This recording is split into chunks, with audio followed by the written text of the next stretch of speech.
Okay, so this video is just to kind of help walk you through the whole energy pie chart process.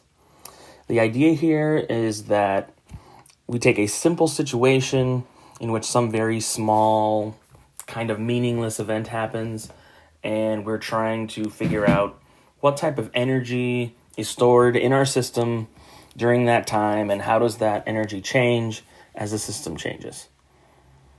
And that's kind of the usefulness of energies. We can look at when something is changing, there's some sort of change in energy happening. And so we can use that to predict the outcomes of certain situations. When you filled out the energy flow chart, assuming you all have done that already, you saw that there were lots of different types of energy. There's 7 or 8 on that flow chart. In this worksheet, we're only going to deal with 4. We're going to deal with gravitational energy, or gravitational potential energy, and that's the energy that something has due to its position. So if it's up high, it has a lot of gravitational energy. Kinetic energy, which is the energy of motion. So if something is moving, we say that it has kinetic energy. There's also something called elastic energy. If you squeeze or twist or stretch something, it wants to bounce back to its original shape.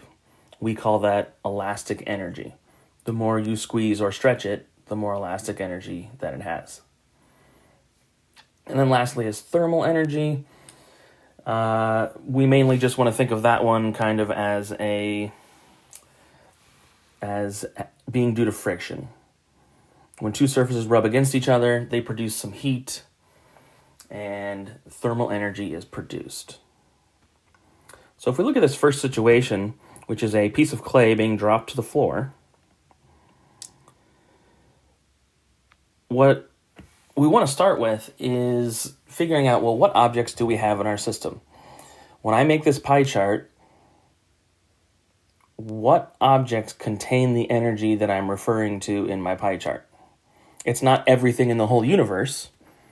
That'd be a very large pie chart, probably a little too confusing. So we want to narrow this down to just a few things. So we want to have, say the piece of clay. The floor, it's going to interact with the floor. And something that might not totally be obvious, but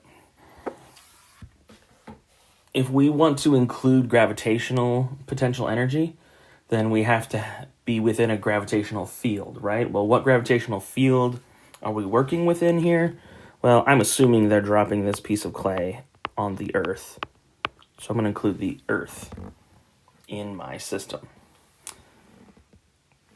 And then it appears that we have 3 separate positions for this piece of clay that they want us to do this analysis for. So we have this first one, which I'm just going to call A. Then it's about halfway down, so I'll call that B. And then it hits the floor, and that's C. So, as you may have guessed, to make a pie chart, you just make a pie chart.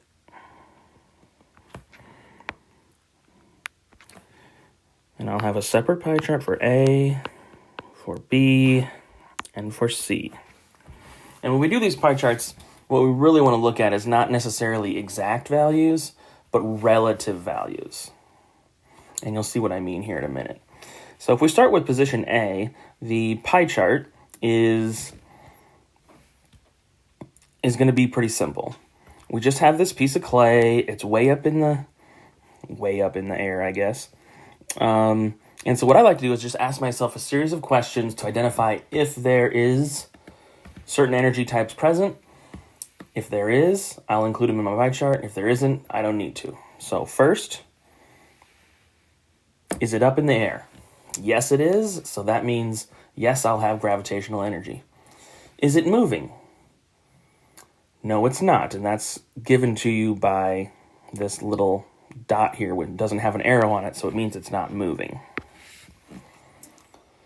Is it stretched or squished in a sense that it's going to spring back to its shape? You know, like a rubber band, you can stretch it and then it snaps back to its original shape. Or a spring, you can squish it, but then as soon as it has the opportunity, it'll bounce back. No, I don't see anything stretched. So I've eliminated kinetic because it's not moving. I'm eliminating elastic because it's not stretched or squished. And for our thermal, the question we want to ask ourselves is, did it experience friction? And the answer to that is no, it's not even moving. So, in fact, a good rule of thumb here is we will never have thermal energy in our first pie chart. Thermal energy is something that grows as the object experiences friction. So if we're just looking at our first situation, we're calling that point 0 thermal, and we're building up from there. So it seems to me that the only energy that this has is gravitational. So then my whole pie chart is going to be EG. And I guess maybe I should have gone over our abbreviations are pretty simple. For gravitational, we're going to use EG. For kinetic, we're going to use EK. For elastic, we're going to use EL. And for thermal, ETH. Okay. So if we look at the second situation, or the second state of the system is how we sometimes refer to that, we have the piece of clay, but it's fallen some distance. Looks like it's about halfway. And there's an arrow next to it now. So hopefully that clues you into a new energy that we're going to need to include in our pie chart. But what I like to do is I'm going to go through the same 4 questions. Is it up in the air? Yes, it is. So I need to include gravitational. Is it moving? Yes, it is. That arrow tells me it's moving. Is it squished or stretched in such a way that it wants to spring back to its original shape? No, it is not. And has it experienced friction? I would say, in this case, probably not. You could make the case for air resistance maybe building up as some friction. I think this is a short enough drop that air resistance is going to be negligible. So, I only have 2 types of energy, but how should I divide up my pie chart? I mean, is it a straight half and half? Should it be 3/4 of gravitational and only 1/4 of kinetic? There's lots of options, right? Well, let's think about the previous situation. If a whole pie chart is up at this height here, well, this appears to be about half that height. So to me, that should be about a half of a pie. Of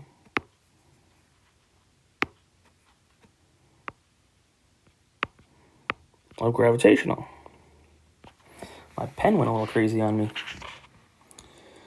And, well, we only have one other energy type to include, so we will go EK. All right. And then we get to the third situation, where we now have the piece of clay smashed onto the floor. So, let's go through the same 4 questions. Is it up in the air? No, it's not. The floor is what we call the 0 position. It's where we would start our measurement. If we were measuring how high it is, and that number is 0, so our gravitational energy is 0. It will not be in our pie chart. Is it moving? Well, that dot is giving me, doesn't have an arrow on it, so it's giving me a pretty big clue that it has no velocity, so it must not be moving. Is it squished or stretched in a way that it wants to go back to its original shape? At first you might think, well, yeah, it's totally a different shape. It's all spread out. It's been flattened out by the impact with the floor. And it is, but does a piece of clay, when you mold it, snap back to its original shape? No. A rubber band snaps back.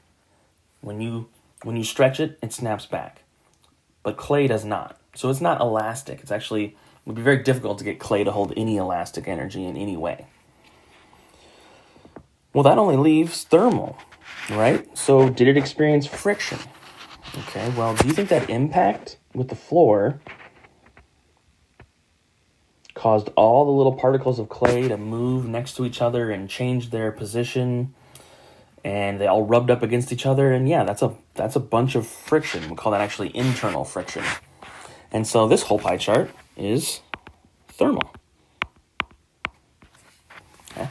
And, you know, if we were in the classroom, I would do a really cool demonstration where I would take a piece of clay and we'd take its temperature, and then I'd start hitting it with a hammer, and we would see that when you do that, the clay actually increases in temperature. So it gains thermal energy through impacts. Okay. I think that's all I'm going to do for this video because we're getting kind of long. I think I will post one more where we do a different problem. But I think it would be a good idea for you to try to attempt number 2 and see if you can come up with an answer for that one. And I'll be back in another video.